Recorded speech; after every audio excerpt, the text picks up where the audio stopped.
দেখুন, বিহারে বিধানসভা নির্বাচনের ফলাফল ঘোষণার প্রক্রিয়া চলছে। তো এখন এ বিষয়ে চূড়ান্ত কোনো মন্তব্য বিশ্লেষণ করার কোনো সময় এখনো আসেনি। প্রবণতা হয়তো স্পষ্ট, কিন্তু আমাদের সর্বোচ্চ নেতৃত্ব খতিয়ে দেখছেন। কিন্তু এর মধ্যে বিজেপির কিছু নেতা, বাংলার অথবা সর্বভারতীয় বিজেপি, তারা বিহারের সঙ্গে বাংলাকে রিলেট করে এরপর বাংলা এই ধরনের একটা ন্যারেটিভ তৈরি করতে চাইছেন। খুব স্পষ্টভাবে বলে রাখি, বিহারের ফল যাই হোক, দয়া করে কোনো কষ্টকল্পিত তুলনা বাংলার সঙ্গে করতে আসবেন না।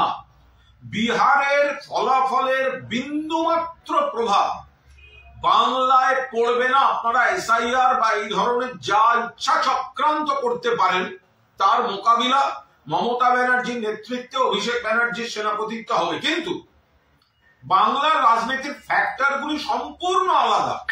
এখানে উন্নয়ন, এখানে বাংলার সম্মান, বাংলা ভাষার সম্মান, পরিযায়ীর প্রতি চূড়ান্ত অপমান বিজেপির, তাদের অধিকার রক্ষা, বাংলার মানুষের বৈধ ভোটারদের অধিকার রক্ষা, কেন্দ্রের টাকার জন্য বঞ্চনা, প্রতিশোধের রাজনীতি।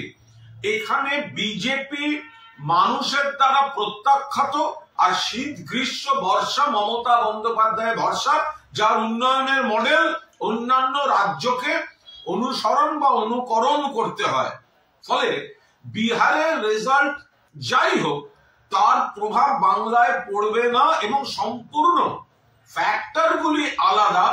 এখানে তৃণমূল মানুষের বন্ধু এবং সামাজিক আর্থসামাজিক কাঠামোয় মানুষের আর্থিকভাবে সামাজিকভাবে তৃণমূল বন্ধু, এবং বিজেপি বঞ্চনা, উপেক্ষা, অপমান, অস্তিত্বের সংকট তৈরি করে দেওয়ার জন্য বিজেপি এখানে শত্রু।